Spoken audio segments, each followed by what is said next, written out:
No, smoking will not keep you thin. A recent study by researchers at the University of Copenhagen has debunked the oft-cited myth that smoking will help you to keep off the pounds.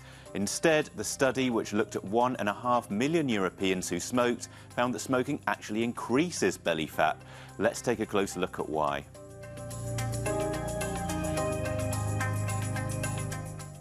It's quite well documented that when people stop smoking, their bodies start burning calories at a slower rate than before, causing them to gain weight. However, the study suggests that continuing to smoke won't necessarily keep you any thinner, and reinforces that smoking increases belly fat, particularly visceral fat.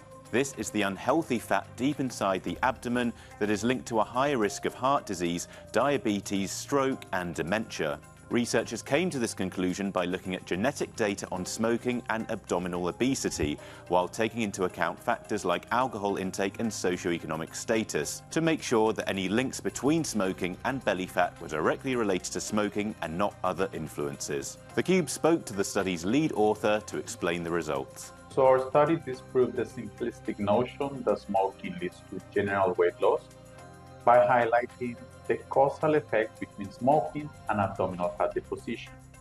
So these findings challenge the common misconception that smoking universally leads to weight loss, emphasizing that the health risks associated with smoking, including an increased risk of abdominal adiposity or belly fat. The study was based on European ancestry genetic studies, a study that looked at 1.2 million people who started smoking and over 450,000 lifetime smokers, and studies on body fat distribution, which included over 600,000 people. So, what advice do researchers give to people looking to quit smoking while avoiding putting on weight?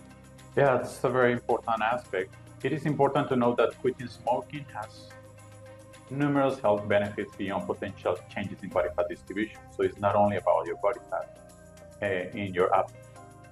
This study reinforces the previous body of research, as we all know that smoking is bad. So people who might be afraid of quitting smoking due to putting on weight might find these findings motivated to quit smoking, because smoking increases this problematic internal fat, which is a risk factor for many diseases like diabetes, cardiovascular diseases, and metabolic conditions. For more investigations and fact checks, take a look at our website, euronews.com.